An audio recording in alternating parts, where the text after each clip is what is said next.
I did the night shift at a gas station because I was strapped for cash and needed a second job. I worked the night shift there for a few months.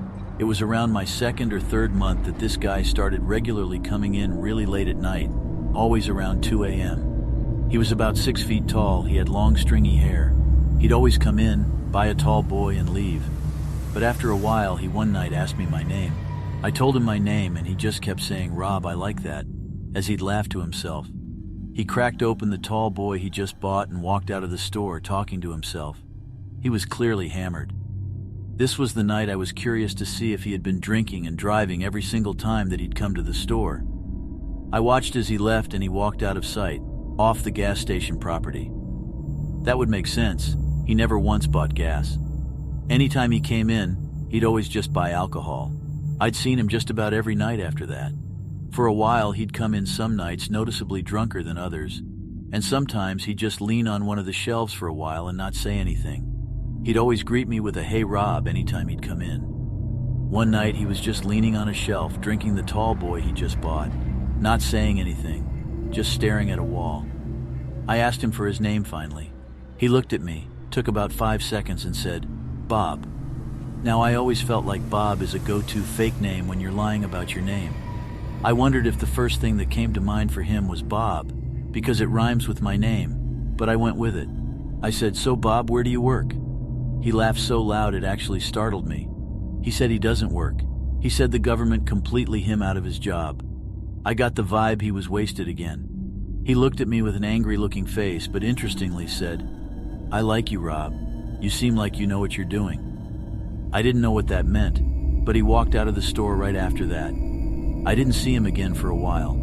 I'd say over a week passed, which for a regular like him was a while. Bob always gave me this off, mildly creepy vibe. I figured he was usually drunk, but something was obviously wrong in his personal life. Well, one very stormy night with fewer customers than usual, likely because of the storm, I heard the ding of the front door as someone entered, and I swear before looking, I imagined it to be Bob. And when I looked, I was shocked to see it was actually him, but it was a much scarier version of Bob. He was completely soaked. He wasn't wearing a rain jacket or using an umbrella. He was just in a dark shirt and jeans. His long hair was drenched, and he was just standing by the door, looking straight ahead at the wall. He looked like he was angry, and yet his mind was elsewhere, like his thoughts were running. The way he was standing there blankly staring at nothing, completely soaked, it was freaking me out. I said, "Bob, are you okay?" He didn't turn his head or move. He stood still and said, "I did something really bad." I asked, "What did you do?" He then looked at me and said, "I need somewhere to hide," then walked past me at the register towards the little restroom hallway. He disappeared behind the wall, and I heard one of the doors open and close. I was genuinely getting uncomfortable with Bob now.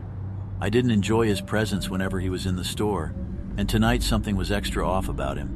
He seemed like a zombie, and that "I did something really bad" comment was incredibly creepy. Some time passed, and Bob never came out from the bathroom. I assumed he was wasted again, probably passed out or puking. Either way, I didn't want to intervene. And then the next thing I remember, the lights to the place cut out, and the store was completely dark. I was standing in a pitch-dark gas station during a major storm with an unhinged drunk man. I used the flashlight from behind the counter to make my way towards the back of the store, by the inventory storage and the panel board. The door to the back was in the same little hallway as the restrooms.